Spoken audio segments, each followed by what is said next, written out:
जी। Sir वो stochastic process से related एक डाउट था। हाँ पूछिए। सर आपने क्लास में एक क्वेश्चन लिखाया था जिसमें टीपीएम आपने लिखाई थी 1/3, हम्म 1/4। हम्म नहीं, इधर 1/3। नहीं, ये कॉलम वाइज। यस सर, 1/4, हम्म 1/2, ठीक है। फिर 1/3, 1/2, 1/4, हम्म फिर 1/3, 1/4, 1/4। ठीक है। तो सर कोई भी मैट्रिक्स होती है, अगर उसमें जैसे इसमें हमें P113 निकालना है, मतलब 1 से 1 जाने की प्रोबेबिलिटी इन 3 स्टेप्स। यस। हम्म तो सर वो क्या आएगी, मतलब एक बार आप निकाल के बता दीजिए। और F113 वो क्या आएगा, इन दोनों में डिफरेंस समझ नहीं आ रहा है। ठीक है।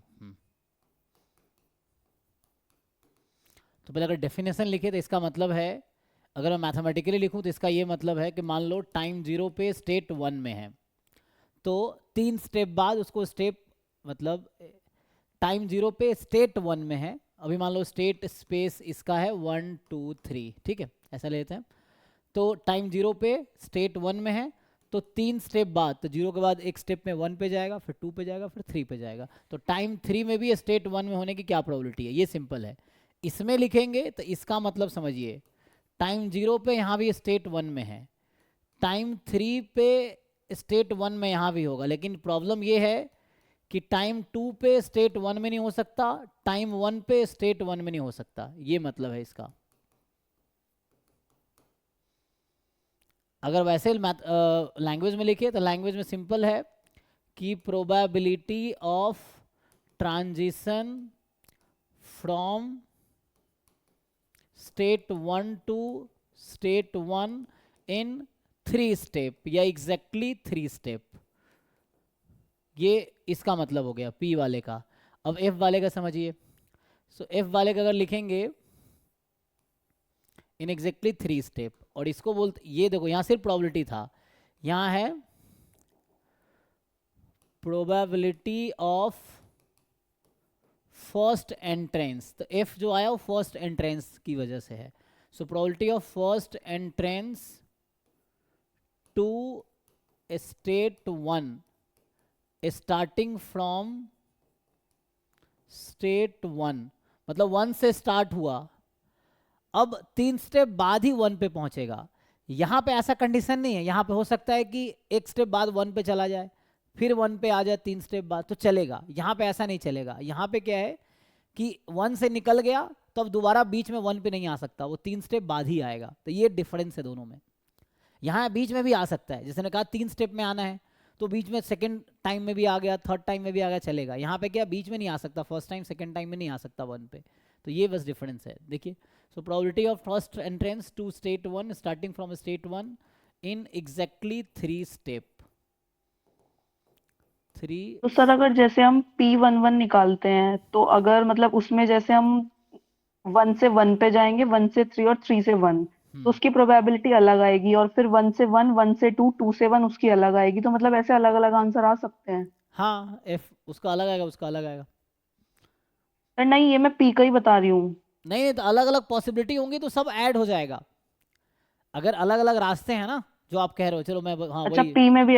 हाँ जी, आप बता दीजिए पी सर में एक जैसे बार। यहाँ पे इसका डायग्राम बना लो, आप ट्रांजिशन डायग्राम बनाओगे तो क्या होगा, जैसे इसका पहले आप डायग्राम बना लो, तो डायग्राम बनाओगे, जैसे ये वन है, टू है, थ्री है, तो ट्रांजिशन डायग्राम आप बनाओगे, तो इसमें है कि कहीं से वन भी जा सकता है, वन से टू भी जा सकता है, वन से थ्री भी जा सकता है, ये है।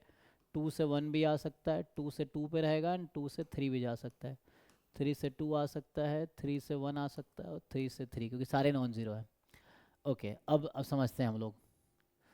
तो जैसे मुझे पहला मैं ये निकालता हूँ, P113 निकालता हूँ, तो आप खुद रास्ता ढूंढिए क्या क्या रास्ता है। एक तो तरीका P113 निकालने का सबसे आसान तरीका है कि आप पी क्यूब मैट्रिक्स निकाल लो, ठीक है ना। जैसे ये जो P मैट्रिक्स है, मान लीजिए Pij n×n है, लेट से, या m×m है, कुछ भी, m स्टेट्स है, m×m है, तो यहाँ पे होता है, इसका मतलब ये, इसको तो one step transition probability matrix. अगर आप पी स्क्वायर मैट्रिक्स निकालोगे, पी पी मैट्रिक्स को मल्टीप्लाई कर दो, तो इसका जो एलिमेंट दिखेगा ये ऐसा दिखेगा, ये तो आप जानते ही हैं।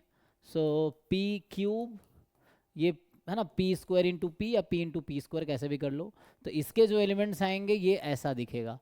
तो एक तरीका मैं ये बता रहा हूँ कि आप अगर आपको P113 निकालना है तो आप पी क्यूब मैट्रिक्स निकाल लो, पी क्यूब मैट्रिक्स निकाल लो, पी क्यूब मैट्रिक्स निकाल सकते हो, और वो आपका 3 × 3 आएगा। तो फर्स्ट रो की फर्स्ट कॉलम में जो एलिमेंट आएगी that will be your answer.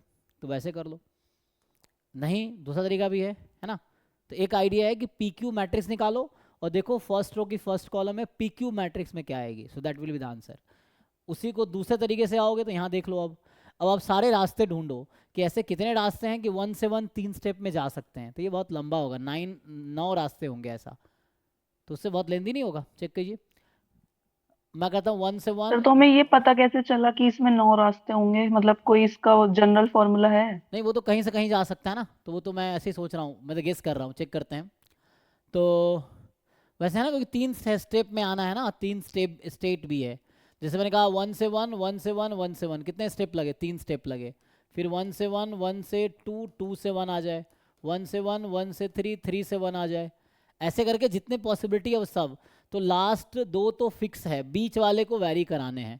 Last दो तो 1 1 फिक्स है, बीच में क्या क्या हो सकता है। सो दो पोजीशन को मुझे फिक्स कराना है, 3 × 2 6 रास्ते हैं, 6 होंगे, 9 नहीं होंगे ना, 3 3 जा 9 ऐसा है, 3 3 जा 9, लेकिन रिपीटिंग वाले को हम लोग, हाँ 3 3 जा 9 आई थिंक, इसलिए 9 आ जाएगा, देखते रुको। तो यहाँ पे क्या क्या हो सकता है, फिर 1 1 1 2 1 3, 2 1 2 2 2 3, हाँ 9 रास्ते हैं, ठीक है, 3 2 3 3, ये हो गया। तो 9 रास्ते क्यों, 3 3 जा 9 कर दिया मैंने, क्योंकि 3 स्टेप में आना था, 3 स्टेट है यहाँ पे, तो इसीलिए 9 है। 1 1 लास्ट, तो पहला लास्ट 1 फिक्स है कि 1 से 1 तक पहुँचना है। देखो इतने रास्ते हैं, अब इन हर रास्ते की प्रोबेबिलिटी निकालो और ऐड कर दो, तो ये आ जाएगा। एक तो ये तरीका है, ठीक है। ठीक है सर, और F11 में कैसे निकलेगा? हाँ अब F11 को समझो, तो इससे क्या है कि ये जो 9 डिफरेंट वे आए ना, इन सब का प्रोबेबिलिटी निकाल के आपको ऐड कर देना है, ठीक है। 9 टर्म्स आएंगे तो ये निकाल को ऐड हो जाएगा। अब F113 में आते हैं, तो F113 का मीनिंग समझो आप। तो ये तो ऑल पॉसिबल रास्ता था 1 से 1 पहुंचने का 3 स्टेप में। अब ये कहता है F11 में कि 1 से निकलने के बाद 1 पे 3 स्टेप बाद ही पहुंचेगा, बीच में 1 पे नहीं पहुंचेगा, इसका ये मतलब है। जैसे एग्जांपल के लिए ये स्टेट समझिए, ये तो क्या था 1 पे ही था एक्चुअली, 1 से 1 गया, लूप लिया, 1 से 1, 1 से 1, 1 से 1, तो ये कह रहा है 3 स्टेप में 1 से 1 में आ गया। ये यहाँ पे अलाउड नहीं है। यहाँ पे क्या है कि 1 से निकल गए तो अब 3 स्टेप बाद ही 1 पे आओगे, बीच में 1 पे नहीं आ सकते। तो मतलब F11 में ये वाला केस सुटेबल नहीं है। ये वाला केस सुटेबल है, देखो बीच में फिर 1 पे आ गया, ये भी सुटेबल नहीं है। ये केस सुटेबल है, नहीं ये भी नहीं है। ये भी बीच में 1 पे आ गया, ये भी सुटेबल नहीं। ये सुटेबल है, यस। ये सुटेबल है, यस। ये वाला सुटेबल है, नहीं। ये सुटेबल है, हाँ। और ये वाला सुटेबल है, हाँ। तो कितने सुटेबल केस आए, 1 2 3 4, इन चारों की प्रोबेबिलिटी यहाँ पर 4 टर्म आएगा यहाँ पे, ये डिफरेंस है। यहाँ 9 टर्म्स हैं। ठीक है सर, ये तो 1 1 के लिए हो गया, और अगर 1 2 के लिए निकालना है? सेम तरीके से ढूंढो आप, ऐसे ही 1 2 के लिए वैसे ही होगा कि 1 से 2 आप या तो ऐसे रास्ते बनाओ, या तो पी क्यूब के लिए पी का मैट्रिक्स निकाल लो, मतलब यहाँ P3 है ना, सेम तरीके से होगा ना, उसमें क्या नया होगा, अब वो तो आपको करके देखना सर पड़ेगा। नहीं, F12 वाला समझ नहीं तो आया। भी वैसे ही होगा कि 1 से निकलने के बाद 2 पे 3 स्टेप बाद ही आएगा, बीच में नहीं आ सकता। समझो, अब यहाँ निकालो। वो तो आप खुद से देखो, मान लो एक समझा दिया मैंने, अब तो पहला क्वेश्चन आपको खुद से पूछना है। अगर आप खुद आंसर दे पा रहे हो आप सीख गए, नहीं दे पा रहे हो फिर आप पूछो, तो वो तो पहले खुद से पूछ के देखना पड़ेगा ना आपको कि आप अभी तक आंसर दे पाओगे नहीं। आप खुद सोचो, बताओ मुझे, तो थोड़ा टाइम लो और सोच के बताओ जो आप कहना चाह रहे हो कि F123 क्या होगा। तब सोचो कि 1 से 2 जाना है 3 स्टेप में, क्या क्या पॉसिबिलिटी है। तो ऐसी सारे पॉसिबिलिटी लिख दो, मतलब 1 से 2 पे आएगा 3 स्टेप बाद ही, बीच में 2 पे नहीं आएगा। मतलब 1 से निकल गया तो अब 2 पे वो 3 स्टेप बाद पहुंचेगा, 1 पे आ सकता है, 2 पे 3 स्टेप बाद ही जाएगा। तो इसके फिर से ऐसे ही रास्ते बनाओ आप।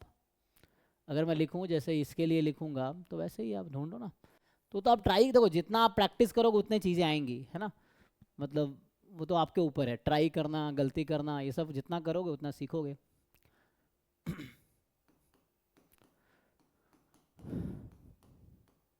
F1 2 3 लगाओ ना, उसमें दिमाग लगाओ, क्या करोगे, 1 से 2 जाना है 3 स्टेप में, तो 1 से 3 जाओ, 3 से 3 जाओ, फिर 2 पे आ जाओ, एक रास्ता ये हो गया। 1 से 1 जाओ, 1 से 1 जाओ, फिर 2 पे आ जाओ, ये एक रास्ता है। मतलब 2 पे बीच में नहीं आ सकते, कहने का ये मतलब है वो, कि जो 1 से आपको 2 पहुंचना है 3 स्टेप में, exactly after 3 step, in between 2 पे नहीं आना है। तो ये बस समझना है आपको। तो लास्ट में 1 पहला फिक्स है, लास्ट में 2 फिक्स है। आप इसमें कुछ भी रिपीट कर सकते हो, 2 रिपीट नहीं होने चाहिए।